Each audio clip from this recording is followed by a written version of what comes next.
Ассалаумағалейкум құрметті көрермендер, бүгінгі видеоға қош келдіңіздер. Достар, тақырыптан көріп тұрғандарындай бүгінгі видеода бізде Black Russia проектіне путь бомжа, яғни бомж жолының екінші сериясы. Бүгінгі видео өте қызықты болды, сондықтан чай мен печеньеларыңызды алып отырыңыздар, ал ендеше біз көп созбай видеомызды бастаймыз, достар. Какашка дейма біреуден бүйтіп осылай рука алып алдым, чтобы БП орындау үшін. Бірінші руканы алдық, қазір екінші руканы алып БП задание орындайтын боламыз. Екінші адамнан осылай рука алатын боламыз. Получается, бізде уже екінші уровень болдық. Осы заданиялардың барлығын жасайтын боламыз. Қазір покупка скина дегенді бірінші жасайтын боламыз. Енді олардың барлығын тез сіздерге өткізіп жіберетін боламын. Әйтпесе сіздерге бұл қызық емес деп ойлаймын ше. Так, ары қарай біз кетеміз. Қазір отправиться в ближайший магазин одежды. Магазин одеждыға барып, Абибас па Адидастың скинін киіп сатып алатын боламыз да, ары қарай жүре беретін боламыз.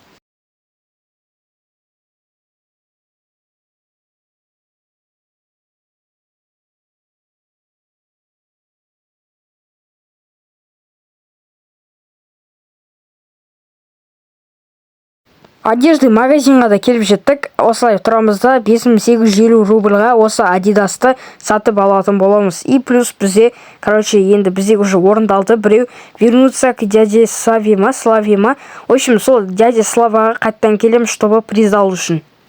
Мына жақта, дяде Славаға келдік, бізге сол үшін 7000 рубль и 2 XP берді ғой. Үшінші уровенға бүгінгі видеода жететін шығармын деп ойлаймын. Енді 2 XP, сосын 7000 рубльді ревардтан алып аламыз. Ары қарай бізге ақша жинау керек.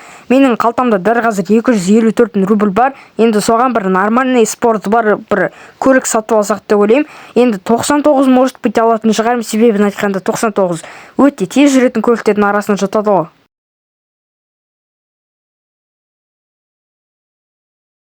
Екінші квест, бұл жақта, работник боламыз. В общем, екінші уровенға жеткеннен кейін мындай курьер жұмыс бар ғой, сол курьер жұмысын қазір жасайтын боламыз. Пайди, қазір айтқанда дядя Слава тоже нормальный екен. Алдыңғы видеода мен ойлағам, чем дядя Михайлович сияқты болмайды деп, бірақ дядя Михайлович одан асып кетеді ғой бәрі. Достар, осылай курьер жұмысын тезірек скоростьпен көбейтіп жіберемін. Бірінші заказға да келіп жеттік. Қазір басамызда көліктен түсеміз, мопедтен түсеміз, и бірінші заказға бізде уже 1000 рубль берді. Енді келесі заказдарда тезірек сіздерден көздерінше тез істеп тастайтын боламыз. Екінші заказға да келіп жеттік, сол үшін тағы 1000 рубль берді. Үшінші заказға да келіп жеттік, оны да істейміз, сол үшін бізге тағы 1000 рубль берді.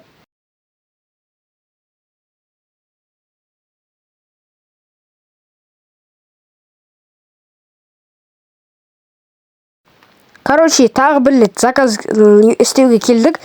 Тағы 1000 рубль берді ғой, 1100 рубль бұл жолы берді. Енді келесі последний заказ істейміз, содан кейін бізде уже квест аяқталатын болады. Бізде уже последний заказын мынандай затына келдік. Осын аламыз да, клиентқа қазір сіздерге көздерінше көрсетейін дедім. Просто қазір біз клиентқа қарай барамыз да, осы заказды апарып тастайтын боламыз. Бізде әзірге GPS көрініп тұрған жоқ, все көрінді.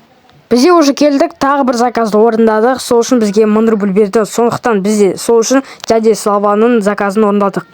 Дядя Слава қайттан келе жатырмыз, арзамас вокзалға келдім. Енді қазір осы жерден түсеміз де, ары қарай мына балаға попросить еттім. Енді Ибрагим деген бала, мен танитын шығар, білмеймін вообще. Осында келеміз, сосын дядя Славаға келіп, осы заданиені орындадық деп көрсетеміз. Сол үшін бізге еще 5000 рубль және де 1 XP берді ғой, ойлаңыздаршы достар. Енді 3-ші уровенға тезірек жетеміз деген ойдам. Мында, привезти новый машина деп тұр. Так что бізде бір көлік алу керек, өзімізге де керек, сосын мына заданиені орындауға да керек қой. Келесі мына жақта, аксессуар алып жатырмын, чтобы дядя Славама, в общем, соның заданиесін орындау үшін міне бізде тағы сол задание орындалды. Енді қазір қайттан дядя Славаға барамыз да, сол жәнегідей призмізді аламыз да, қайтамыз. Мына мен мопедімді алып кеттім, мынау адам жалмауыз ба біреу үшін. Тағы 5000 рубль плюс қайырып кеттік қой, дұрыс болды бұл. Енді сол үшін бізге 10.000 рубль және де 2 XP беріпті, достар. Енді 3-ші уровенға смело жететін сияқтымыз, мен ойымша. Енді приобрести первый автомобиль екен. Енді сондықтан бізге қазір бір нормальный көлік алу керек. Нискиға барайын десем, Нискида бір зазик жоқ. Так что бұл рингтан бір бушный бір әдемі бір көліктердің бірін алу керек. Тем более спорты бар, там стоковый, в общем, көліктер бізге керек емес. Так что қазір басқа көлік алуға қарай баратын боламыз. Payday-ға кірдім. Қазір уже 10 секундтан кейін бізде Payday болады. И все, достар, 2 секунд уже болды. Бізге 3 блок койын, сосын бізде уже 3-ші уровеньға келіп жеттік. Енді бір нормальный көлік алатын боламыз. 3-ші уровеньдағы квесттарды жасап жатырмын. Міне қазір осыны ашамыз. Так, мына жерге путь бомжа деп жаза салайын, по приколу. Бізге сол үшін еще дядя Славаға барып, қазір жаңа соған задание үшін бізге приз береді. Дядя Славаға да келіп жеттік, сол үшін бізге 5000 рубль, сосын 1 XP берді. Енді бұл жақсы болды, не болса да 1 XP солардың барлығын қазір ревардтан алып аламыз. Енді ары қарай бір көлік алуға қарай баратын боламыз, достар. Айтқаным айдай келді, алдымнан бір әдемі 99 шықты, ішінде спорты бар екен, 280 мыңға алып кеткесін ғой. Payday бұл бар ғой, сәл мына Таганрогқа келгеніме бір апта енді болады. Бірінші рет көріп тұрмын осындай 99-ды.